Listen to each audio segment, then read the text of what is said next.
오늘 먼저 질문을 드립니다. 여러분에게 가장 중요한 것이 있다면 무엇이 있습니까?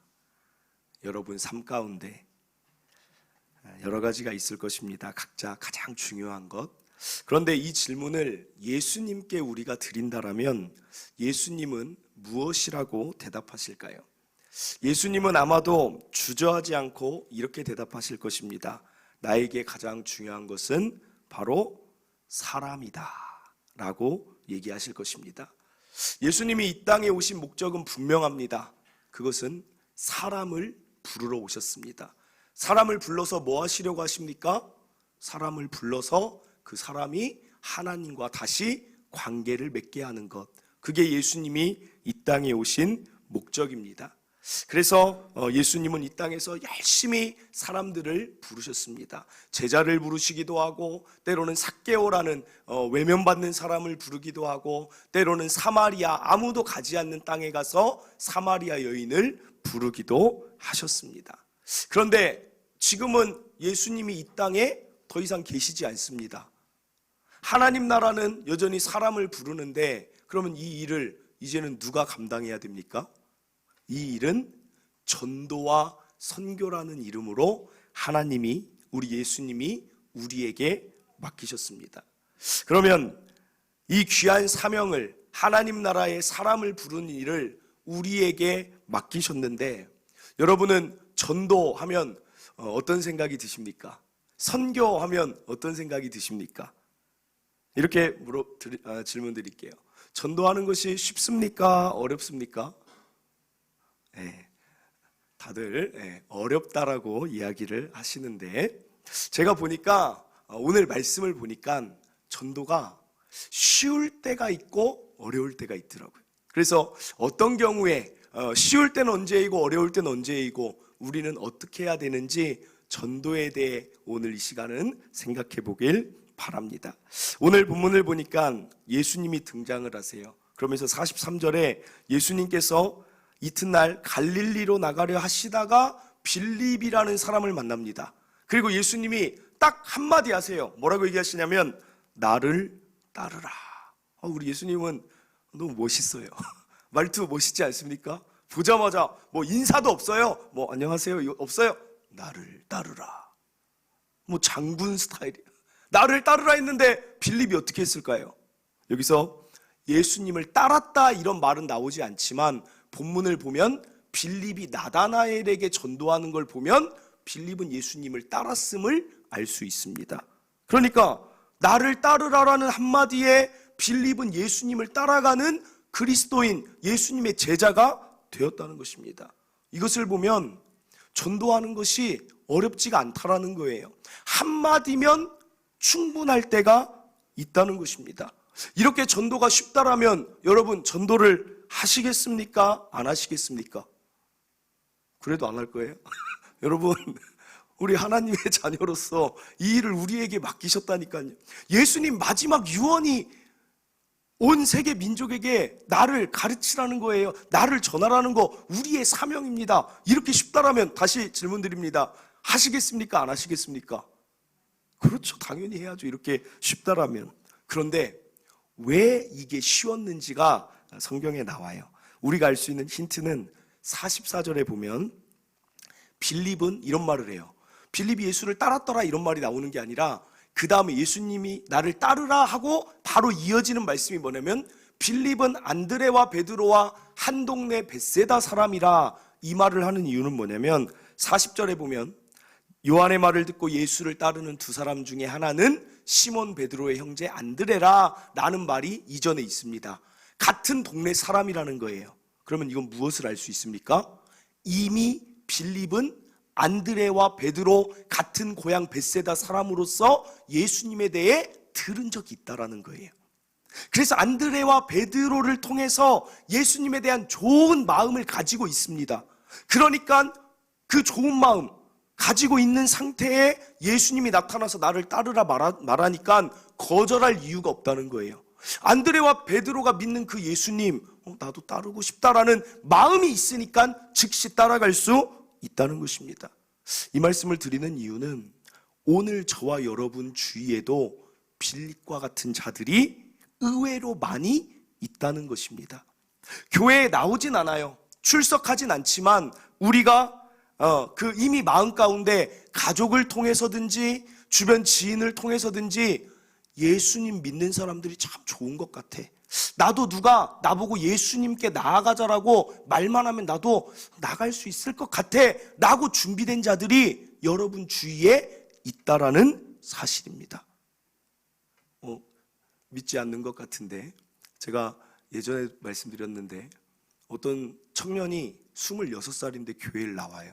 그래서 아니 26살 때 한참 놀기 좋은, 직장 잡고 이제 막 돈 벌기 좋은 이때 교회를 매주 나온다? 이건 참 이해할 수 없다. 그래서 물어봤어요. 아니 교회 어떻게 나오게 됐어요? 그랬더니 그 자매가 말하는 게 뭐냐면, 친구 그 교회에 데리고 나온 그 전도한 그 사람 카톡을 봤더니 나는 별로 재밌는 일이 없어요. 나는 직장 생활하면서 별로 재미가 없어 삶이. 근데 이 친구 카톡을 보니까 너무 좋아 보이는 거예요. 맨날 웃고 부위하고 사진 찍고 어딘진 모르지만 막 교회 사람들하고 어울려 다니는 모습을 보니까 그냥 나도 가고 싶다라고 생각을 했는데, 그래서 자기가 먼저 연락을 했대요. 야 나도 너네 교회 가도 돼? 여러분 주변에 여러분, 그러니까 카톡도 여러분 카톡 배경화면 좋은 걸로 좀 하세요. 막 웃는 걸로 하세요. 막 오늘은 우울, 막 오늘은 기분이 안 좋은 날, 막 이런 거 하지 마세요. 좋고 좀 화사한 이미지로 하면 그거를 여러분들 본다니까요. 제 것도 보니까 재미난 거, 우리 교회 홈페이지가 누가 보는지 모르겠는데 한 달이면 2,000명씩 들어와요. 희한해요. 제가 한 500번 들어가는 것 같긴 하지만 그래도 1,500번이 누가 이렇게 들어와요. 그러니까 교회는 자꾸 좋은 사진, 웃는 사진 해야지 막 심각한 사진 올리지 않잖아요. 여러분 누군가 우리를 보고 주목하고 빌립처럼 마음의 준비가 되어 있는데, 문제는 뭐예요? 우리가 그들에게 전하지 않는다는 거예요. 전도의 중요한 핵심은 무엇이냐? 저는 이렇게 표현하고 싶습니다. 첫째로 던지는 거예요. 던지는 거. 복음의 말을 오늘 예수님처럼 나를 따르라 한 것처럼 던지는 거예요. 그러면 누군가는 그것을 잡게 되어 있다는 사실입니다. 여러분 이 자리에 나온 것을 한번 생각해 보세요. 모태신앙인 분들 빼고 분명히 여러분에게 누군가는 던졌을 거예요. 제가 처음 교회 나올 때 놀이터에서 놀고 있는데 어떤 집사님이 와서 저에게 던졌습니다. 놀이터보다 더 재밌는 곳이 있다. 그것은 교회다. 간다. 놀이터도 재밌는데 놀이터보다 더 재밌다고? 정말 갔더니 인형극도 보여주고 막 맛있는 것도 주고 제가 교회의 매력에 푹 빠져서 교회 다니게 됐어요. 그 집사님이 제가 전도될 줄 알았겠습니까? 그냥 여기저기 다니면서 던지는 거예요. 예수님도 여기저기 다니면서 던지는 거예요. 부자에게도 가서 나를 따르라. 누구에게 가서 나를 따르라. 그러다가 어떤 사람은 빌립처럼 준비된 자는 따라오는 것입니다. 선교사님들이 선교지에서 말을 해요. 야, 이 말도 안 통하고 누가 교회를 나올까? 모르는 그 상황에 첫 발을 디디고 마을 한 바퀴를 돕니다. 딱 하나만 배워요. 말도 잘 몰라서 그냥 예수님 믿으세요. 예수님 좋아요. 그런데 마을을 한 바퀴 돌면 어떤 일이 벌어지는 줄 아십니까? 교회를 다니는 애들이 생겨진다는 거예요.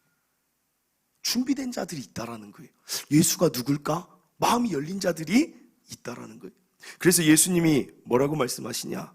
전도의 핵심은 던지는 것이라는 것을 이렇게 표현하세요. 마가복음 1장 17절에 예수께서 이르시되 나를 따라오라. 내가 너희로 사람을 뭐 한다 그래요? 낚는 어부가 돼요.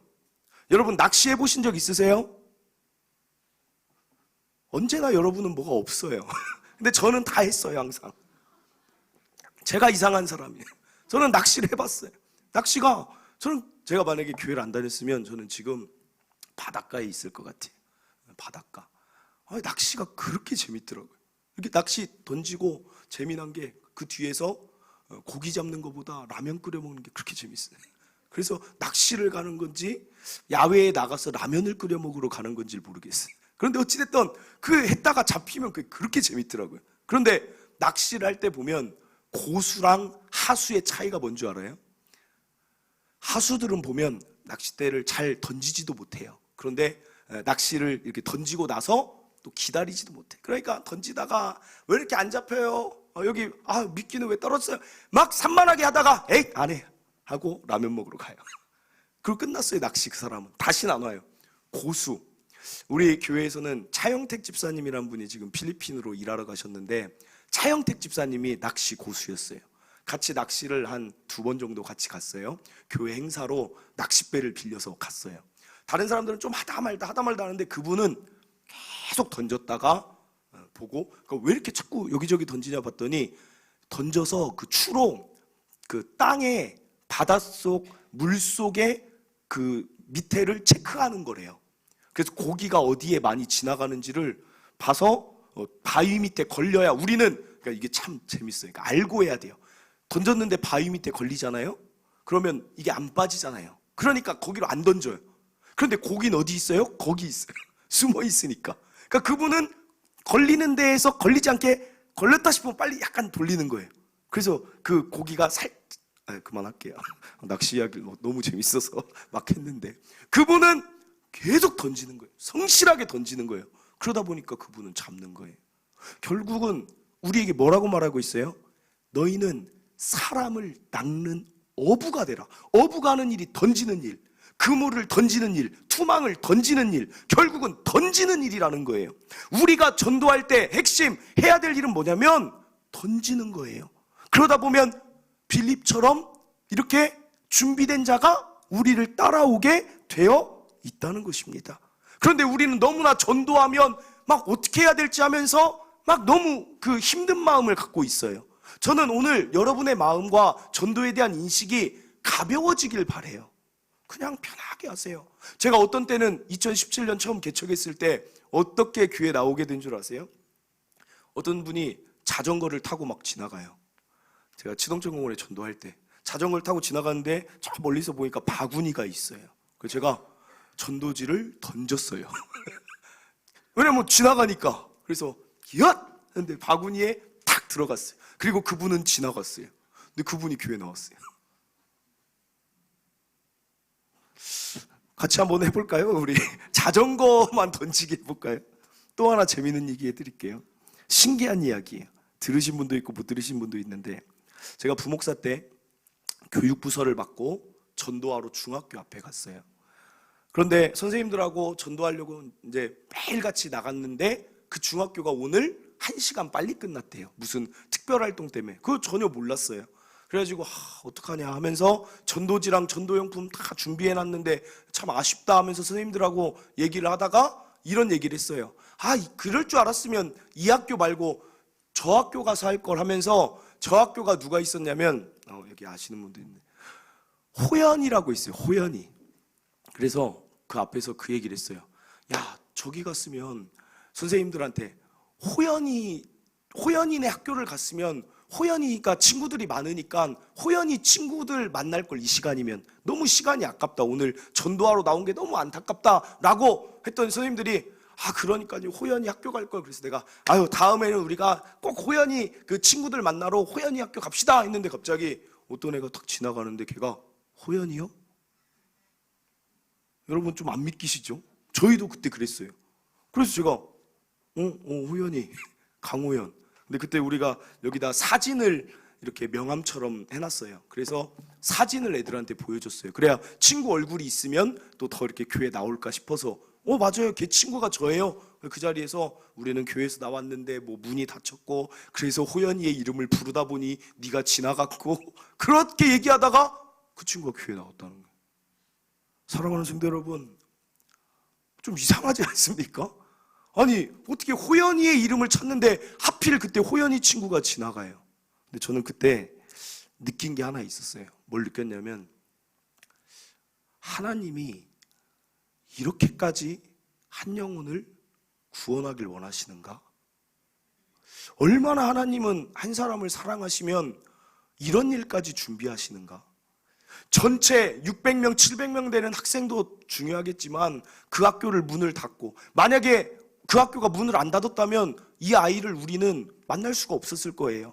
왜냐하면 한 5-6명이 전도지를 나눠주는데 500-600명 지나가면 사실은 말도 못하고 그냥 지나가요. 그런데 이 한 영혼이 하나님 앞에는 얼마나 귀했는지 우리를 그 자리에 보내시고 학교의 문이 닫히게 하시고 그자가 지나갈 그 타이밍에 우리의 입술에서 호연이라는 이름이 나오게 하시는 이 놀라운 일을 이루시는 그 계획하시는 하나님을 생각할 때 하나님은 한 영혼을 너무나 사랑하시는구나. 그걸 깨달으면서 우리는 더 힘내서 전도하고 누가 어디에 빌립이 있을지 모르지만 전하는 일, 선생님 우리 합시다. 그런 결단을 하였습니다. 하나님이 한 영혼을 얼마나 사랑하시냐면 마가복음 8장 36절 사람이 만일 온 천하를 얻고도 자기 목숨을 잃으면 무엇이 유익하리요.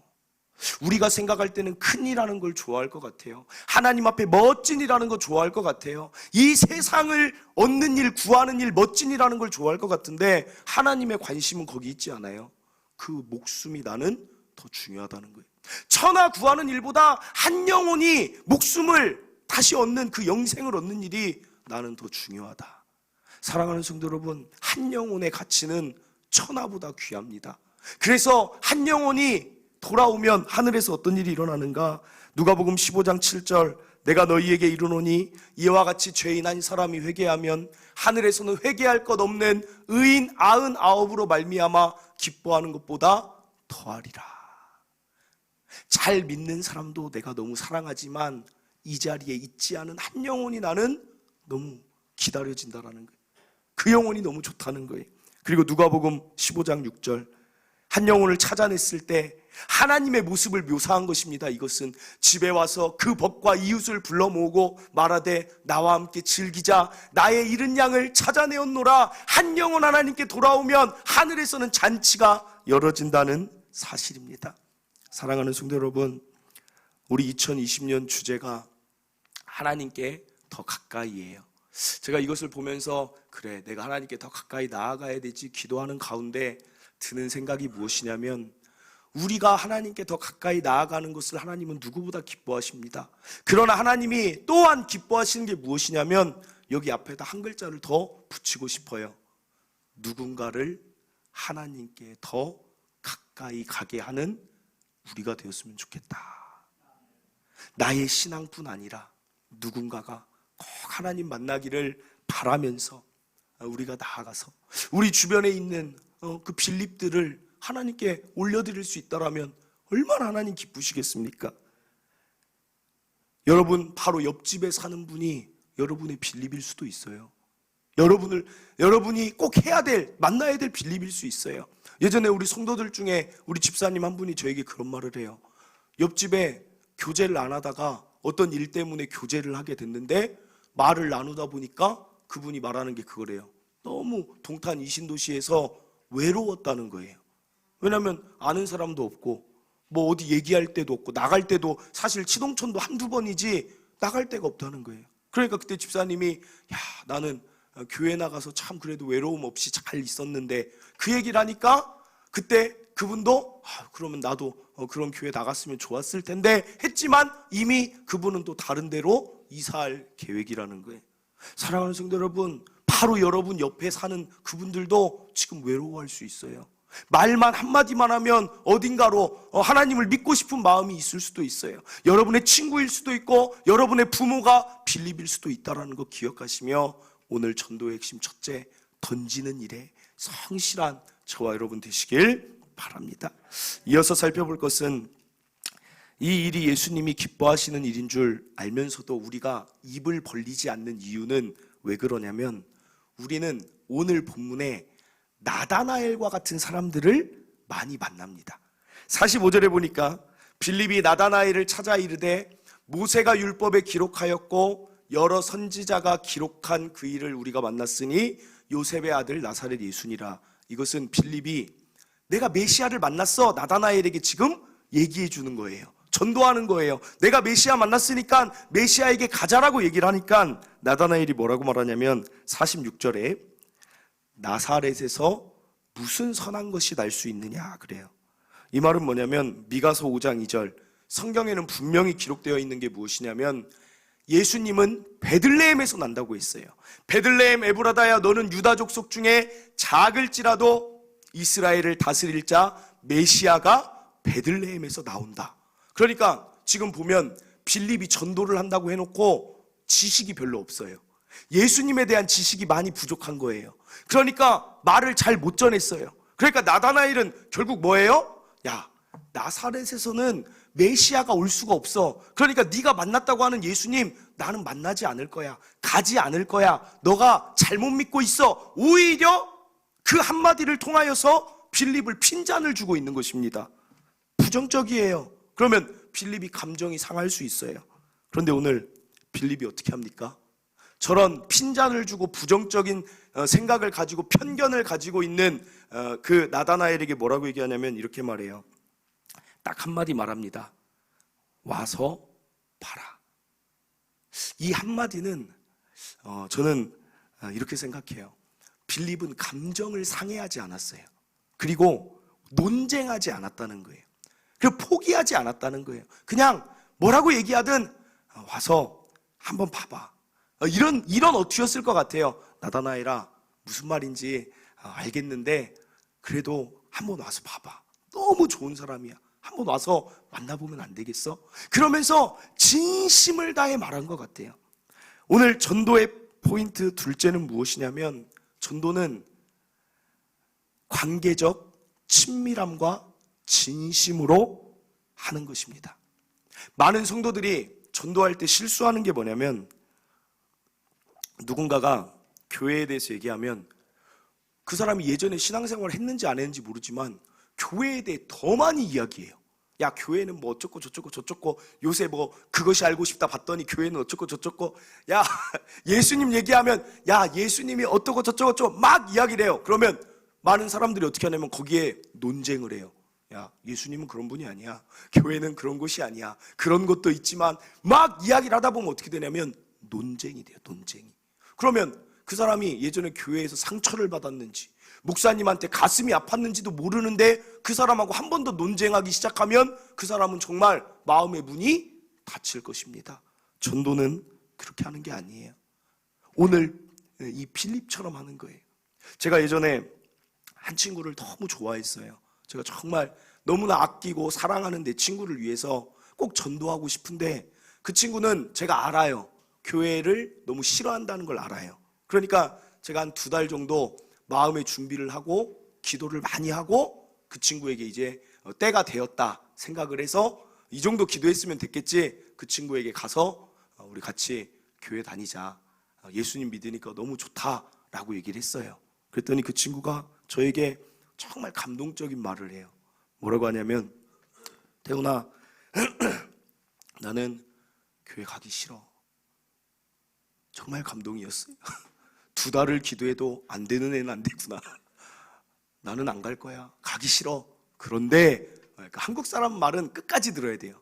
나는 교회가 가기 싫고 매주 교회 나갈 자신이 없지만 좀 오글거리더라도 들어주세요. 제 친한 친구라 남자들끼리의 그 우정이라 또 이런 이야기를 하더라고요. 나는 하나님 모르고 하나님 뭐 믿고 이런 거 싫은데 그냥 너가 좋으니까, 너가 좋아하는 사람은 나도 믿고 싶다. 막 어떤 분은 지금 닭살이 돋아서 막 긁고 싶은 사람이 있을 수 있지만 저랑 너무 친한 친구였어요. 그러니까 무슨 말입니까? 내가 진심으로 그 자를 좋아하고 관계를 맺고 그 자를 아끼는 걸 그 자가 아니까 제가 그 자에게 그렇게 이야기를 할 때 그도 하나님이란 존재, 교회란 존재는 그냥 싫어요. 그런데 나라는 사람과의 관계가 있다 보니까 그 자가 거절을 못하는 거예요. 나는 솔직히 교회 가기 싫어. 그런데 너가 그렇게 좋아하고 너가 그렇게 좋은 사람을 추천할 것을 나는 믿으니까 나도 노력해 볼게. 제가 그때 야, 이렇게 하는 거구나. 우리가 그리스도인으로 이렇게 사는 거구나. 이렇게 친밀함을 맺고 이런 마음으로 전도하는 것이구나. 그때 제가 느꼈습니다. 마찬가지예요. 우리 부모님에게도, 여러분 정말 아직 믿지 않는 부모님이 있을 수 있는데 여러분 부모님에게 정말 잘하십니까? 잘하시겠죠. 그러나 정말 그 어떤 형제보다도 정말 그 부모 섬기고, 내 부모 정말 관계적으로 너무 사랑하게 섬기고 그러다가 어느 날 진심을 다해서 부모님 앞에 가서 눈물이 뚝뚝 나오면서 엄마, 아빠, 내가 진짜 원하는 게 한 가지가 있는데 다른 게 아니라 엄마, 아빠 교회 다니는 거야 라고 말하면 어떤 부모가 그 자녀의 눈물 앞에, 그 진심 앞에 그것을 거부할까요? 때로는 믿지 않는 자녀가 있는 부모들이 있을 수 있어요. 그러나 부모가 많이 기도하고 그 자녀 정말 사랑하는 걸 그 자녀가 안다면, 때로는 왜 제가 눈물을 이야기하냐면 사람은 진심이 드러나다 보면 눈물이 나오게 돼 있어요. 그렇지 않습니까? 프로포즈 할 때 여러분 눈물 흘리지 않았어요? 남자분들? 예를 잘못 든 것 같아요. 아니, 저는 프로포즈 하는데 막 눈물이 나올 것 같더라고요. 죄송합니다. 진심은 눈물이 나요. 연기를 봐도 그 사람이 진심이 담겨 있으면 영화가 꾸며진 줄 아는데 눈물이 나요. 눈물에는 진심이 담겨 있으니까 내가 눈물을 뚝뚝 흘리면서 내 자녀야, 정말 엄마가 바라는 거 딱 하나다. 너가 예수님 믿었으면 좋겠다. 그 진심을 거부할 자녀가 어디 있겠냐는 거예요. 당장은 엄마 나는 다니기 싫어요, 아직은 준비 안 됐어요 하겠지만 일평생 부모의 진심의 눈물은 기억하게 될 것입니다. 사랑하는 성도 여러분, 오늘 제가 말씀드리고 싶은 것은 전도는 기술이 아니에요. 전도는 진실한 사랑이라는 것 꼭 기억하시길 바랍니다. 마지막으로 한 가지, 가장 중요한 전도의 원리는 49절에 보면 나사렛에서 무슨 선한 게 나와 라고 말하면서도 이끌려갔던 나다나엘, 즉 예수님을 믿고자 해서 간 게 아니에요. 그런데 49절에 보면 이 나다나엘이 예수님 앞에서 갑자기 이런 고백을 해요. 나다나엘이 대답하여 랍비여, 랍비는 예수님입니다. 당신은 하나님의 아들이시오, 당신은 이스라엘의 임금이십니다라는 고백을 예수님 앞에서 지금 하고 있어요. 도대체 어떻게 변하게 됐을까요? 이전 문맥을 보면 압니다. 47절에 예수님이 나다나엘을 자기에게 오는 것을 보시고 그를 가르쳐 이르시되 보라, 이는 참으로 이스라엘 사람이라 그 속에 간사한 것이 없도다라고 칭찬을 하세요. 그러니까 이런 것입니까? 딱 나갔더니 예수님이 나다나엘 너 참 좋은 사람 같아 하니까 나다나엘도 야, 이거 칭찬도 들었고 나도 좀 좋은 말은 해야지 않을까? 라고 해서 이게 되겠습니까? 아니라는 거예요. 48절이 있습니다. 나다나엘이 말합니다. 의문을 가져요. 당신 나를 아십니까? 어떻게 나를 아시나이까? 라고 이야기를 하니까 예수께서 대답하여 이르시되 빌립이 너를 부르기 전에 내가 무화과 나무 아래에 있을 때에 보았노라. 그러면 지금 무슨 말입니까? 무화과 나무 아래, 이게 뭔가 나다나엘의 마음을 흔든 말씀인 거예요. 그러면 무화과 나무가 무엇이냐면 성경에서 메시아가 이 땅에 왔을 때의 풍성함을 상징하는 게 무화과 나무예요. 그러면 나다나엘이 지금까지 뭐 하고 있었냐면 무화과 나무 아래에 있었어요. 사람들은 나다나엘이 왜 무화과 나무 아래에 저렇게 있는지 몰랐어요. 그러나 나다나엘은 거기서 기도한 것입니다. 하나님, 메시아를 보내주시옵소서. 우리 민족 로마의 압제를 받고 있는 이스라엘을 다시 회복시킬 메시아, 성경에 기록된 메시아를 보내주시옵소서 기도하고 있었던 게 나다나엘이었다. 그러니까 예수님이, 아무도 모르는데 예수님은 아시는 거예요. 너는 참으로 이스라엘 메시아를 기다릴 줄 아는 간사한 것이 없는 무화과 나무 아래서 이 민족을 위해 기도하는 그런 자구나. 그러니까 나다나엘이 그것이 깜짝 놀라는 거예요. 신적인 권위, 전지하심 앞에 놀라면서 당신은 정말 하나님의 아들이십니다 라는 고백을 하는 것입니다.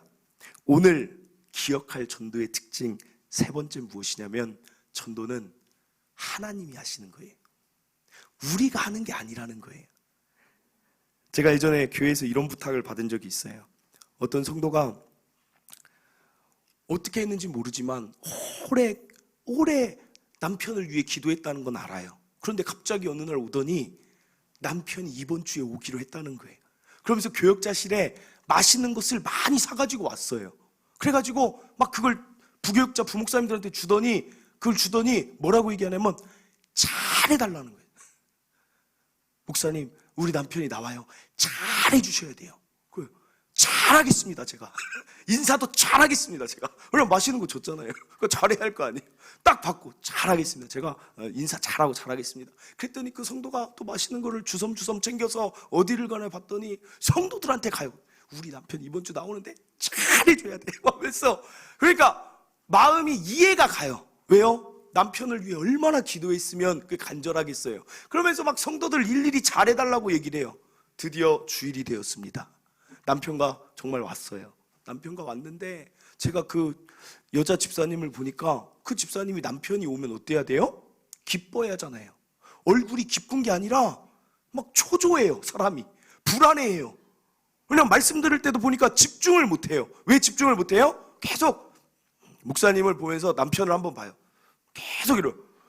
그러니까 뭐예요? 우리 목사님 말씀 잘 전해야 되는데, 우리 남편에게 맞는 말씀으로 해야 되는데, 막 걱정이 쌓인 얼굴이라 본인 예배가 아니라 계속 이렇게 해요. 예배가 끝났습니다. 그리고 나서 우리에게 막 와요. 우리에게 어떻게 오냐면 이러고 와요. 계속 눈치. 뭐예요? 와서 빨리 잘 인사해 주라고, 따뜻하게 해주라고. 알겠어. 막 뛰어가서 막 어이구 안녕하세요. 아주 그날은 교회의 주인이 그 남편이었습니다. 우리 예수님이 영광 받는 게 아니라 그 남편이 영광을. 그런데 여러분, 그 마음을, 좋은 마음이에요. 얼마나 사모하면 믿는 가정 되고 싶은 마음이겠습니까? 그런데 중요한 건 뭐예요? 한 가지 그 집사님이 알아야 되는 게 뭐예요? 하나님이 그 남편의 마음 열어주시는 거예요. 목사님이 그 주에 설교를 잘했다고 열리는 것도 아니고, 하나님이 그 마음에 강권적으로, 오늘 나다나엘 보세요. 한두 마디 하는데 마음이 활짝 열린 것처럼 하나님의 영역이라는 걸 믿고 맡겨야 돼요. 왜 사람들이, 그런데 만약에 그런 사람들도 보면 잘 생각해 보세요. 마음이 다치기 시작하고 하나님이 일하시지 않으면 어떻게 하는 줄 알아요? 그 남편 집에 가서 우리가 아무리 잘 대해도 어떻게 말할 것 같아요? 야, 교회 나 안 나가. 너무 반갑게 해서 나 부담스러워.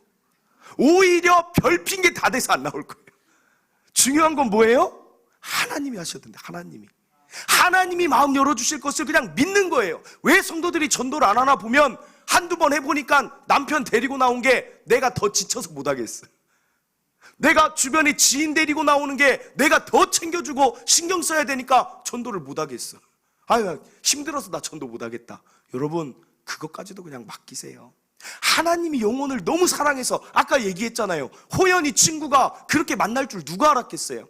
하나님이 영혼 사랑하심은 우리가 생각하는 수준이 아니에요. 여러분들 한 사람 한 사람도 얼마나 사랑하시면 지금 이 자리까지 이렇게 나오게 하셨는데, 하나님이 한 영혼, 내 남편을 귀하게 데리고 나왔는데 그 영혼 책임지지 않겠습니까?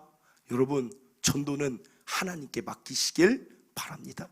마음에 맡기시고 좀 편안하게 전도하시길 바라요. 말씀을 맺습니다. 제가 오늘 전도에 대해 말씀드린 이유는, 새벽에 여러분의 그 기도 제목을 쭉 송구영신 예배 때 낸 기도 제목을 보면서 제가 막 기도를 하는데 그런 생각이 들어요. 결국은 여러분의 기도 제목을 보면 여러분들은 은혜와 하나님의 축복을 사모한다는 게 보여요. 가정 가운데, 어떤 분은 내 건강 가운데, 나의 가정, 자녀 가운데 막 그게 보여요. 그런데 그걸 보면서 드는 생각이 뭐냐면, 하나님께 은혜와 축복을 받는 길이 여러 가지가 있지만 가장 강력한 지름길이 하나 있다면 내가 전도하는 자가 되면 돼요. 하나님이 가장 기뻐하시는 일을 하는 자에게는 하나님이 필요한 것을 공급해 주신다는 거예요. 그 원리를 여러분이 아셨으면 좋겠어요. 제가 죄송하지만 저의 이야기를 하면 저는 그렇게 생각해요. 하나님 나 왜 이렇게 사랑하시지? 하나님 나에게 왜 이렇게 은혜 주시지? 하나님 왜 이렇게 나에게 귀한 일들을 베푸시지?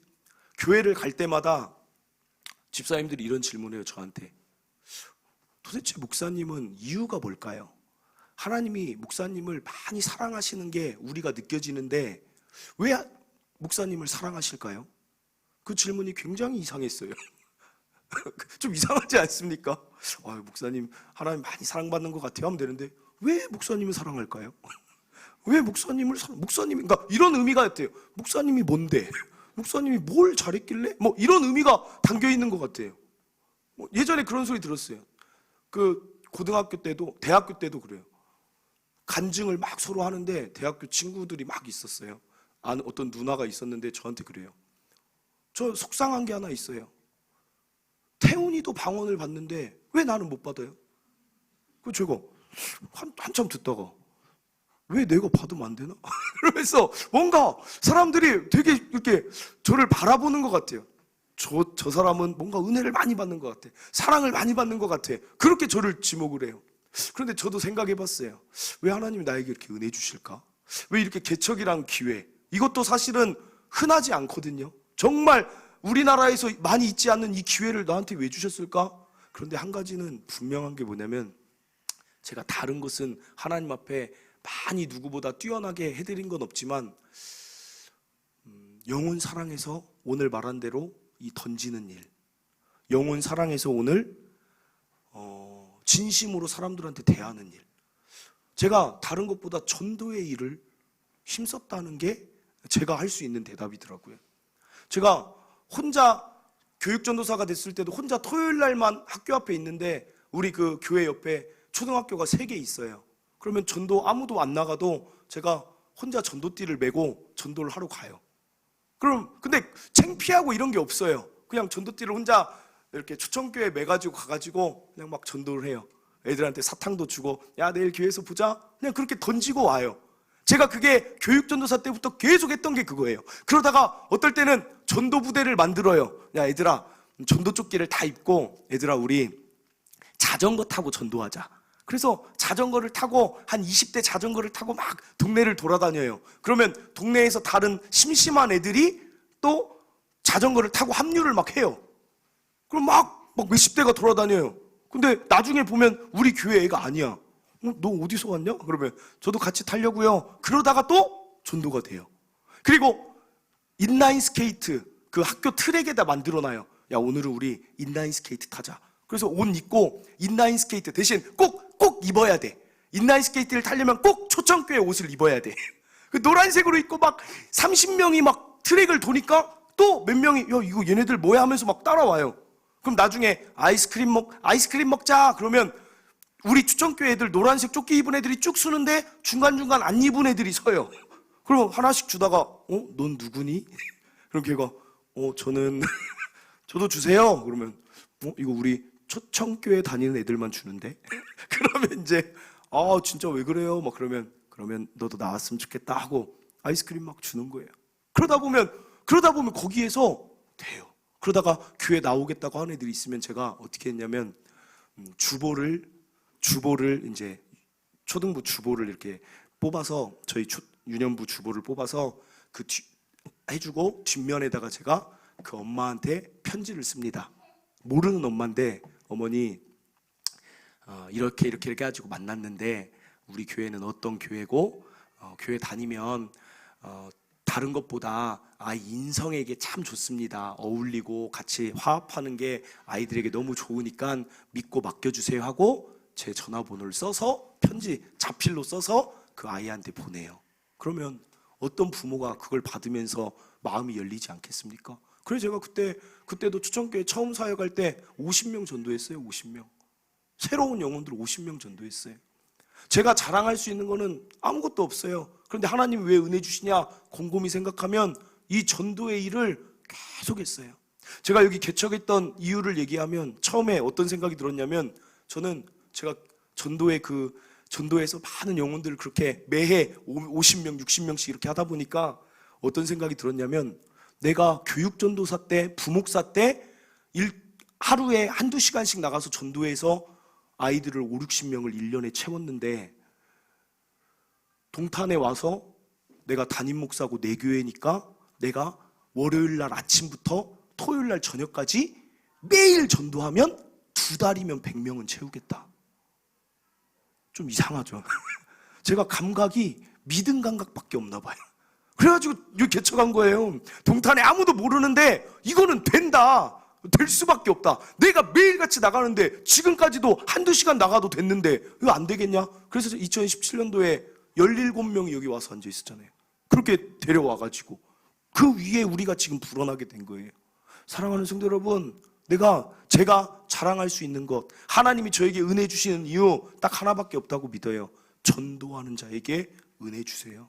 제가 참 신기한 거는 몸이 아팠다가도 말씀 전해야 되고 전도해야 되니까 하나님이 제 건강을 붙들어 주세요. 하나님이 저에게 물질적인 축복도 하나님이 저에게 주시는 이유 뭐예요? 내가 전도에 힘써야 되니까. 누구라도 만나서 차라도 한 잔 대접해야 되고 좋은 이미지를 보여야 되니까 나에게 물질도 주시는 거예요. 나에게 필요한 시간도 하나님이 전도의 일을 해야 되니까 하나님이 나에게 시간도 주시는 거예요. 좋은 사람들, 좋은 성도님들 왜 붙여주십니까? 내가 이 전도의 일, 영혼 구원하는 일을 해야 되니까. 가장 하나님의 은혜 받는 지름길, 내가 몸이 좋지 않다, 그러나 이렇게 기도해 보세요. 하나님, 전도하고 싶어요. 영혼 구원하고 싶기 때문에 나에게 필요한 체력을 더하여 주시옵소서. 그럼 하나님 그거 주지 않을까요? 이 체력을 나를 위해서만 사용하니까, 나의 삶을 위해서만 사용하니까 나의 체력을 하나님이 때로는 너의 일을 하는데 네 체력 써라. 그런데 하나님 일을 하면 어떻게 돼요? 하나님을 위해 살아가는 자에게 필요한 걸 더해 주세요. 그게 마태복음 6장 33절이에요. 그런즉 너희는 먼저 그의 나라와 그의 의를 구하라. 그의 나라에서 가장 구하고 원하는 게 뭡니까? 하나님 나라 확장되는 거, 한 영혼이 살아나는 거. 그의 의가 무엇입니까? 예수가 전파되는 거 아닙니까? 그 일을 애쓰고 힘쓰면 어찌 하나님이 그 사람을 책임지지 않겠습니까? 우리의 입에서 첫째로 아까 말한 대로 던지세요. 준비된 빌립들을 향하여, 나다나엘을 향하여 사랑하고 애쓰고 진심을 이야기하세요. 마지막으로 하나님께 맡기시며 귀한 일 감당하며 좋은 은혜도 얻고 하나님 기쁘시게 하는 저와 여러분 되시길 바랍니다. 우리 시간 이 찬양 함께 부르면서 말씀 붙들고 한번 기도하도록 하겠습니다. 찬양은 아버지 당신의 마음이 있는 곳에 함께 찬양하도록 하겠습니다.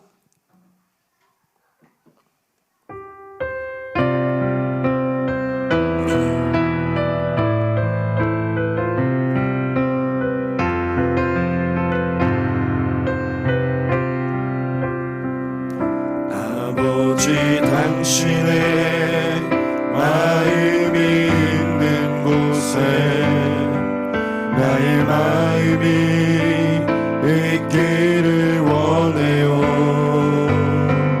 아버지 당신의 눈물이 고인 곳에 나의 눈물이 고이길 원해요. 아버지 당신이 바라보는 영혼에게 나의 두 눈이 향하길 원해요. 아버지 당신이 울고 있는 어두운 땅에 나의 두 발이 향하길 원해요. 나의 마음이 아버지의 마음 알아. 내 모든 뜻 아버지의 뜻이 될 수 있기를 나의 온몸이 아버지의 마음 알아. 내 모든 삶 당신의 삶 되기를. 우리 다시 한번 고백합니다. 아버지 당신의 마음이 있는 곳에 나의 마음이 있기를 원해요. 아버지 당신의 눈물이 고인 곳에 나의 눈물이 고이길 원해요. 아버지 당신이 바라보는 영혼에게 나의 두 눈이 향하길 원해요. 아버지 당신이 울고 있는 어두운 땅에 나의 두 발이 향하길 원해요. 나의 마음이 아버지의 마음 알아. 내 모든 뜻 아버지의 뜻이 뜻이 될 수 있기를 나의 온몸이 아버지의 마음 알아 내 모든 삶 당신의 삶 되기를. 아멘. 사랑하는 성도 여러분, 저는 주일이 되면 두 가지 마음에 꼭 사로잡힙니다. 한 가지는 이 자리에 있는 여러분들을 바라보면서 너무 기쁩니다. 하나님, 우리 성도들도 이 자리에서 함께 예배드리니 너무 감사합니다. 기쁜 마음이 한 가지가 있고, 또 하나의 마음은 슬픔과 안타까움입니다. 그것은 무엇이냐면 이 자리에 있어야 될 자들이 이 자리에 있지 않음을 바라보며, 이 동탄 지역을 바라보며 가슴 아픔이 내 안에 있습니다. 나의 마음도 이러한데 하나님의 마음은 어떠실까요? 하나님은 이 주일날 이 마음을 느끼실 것 같습니다.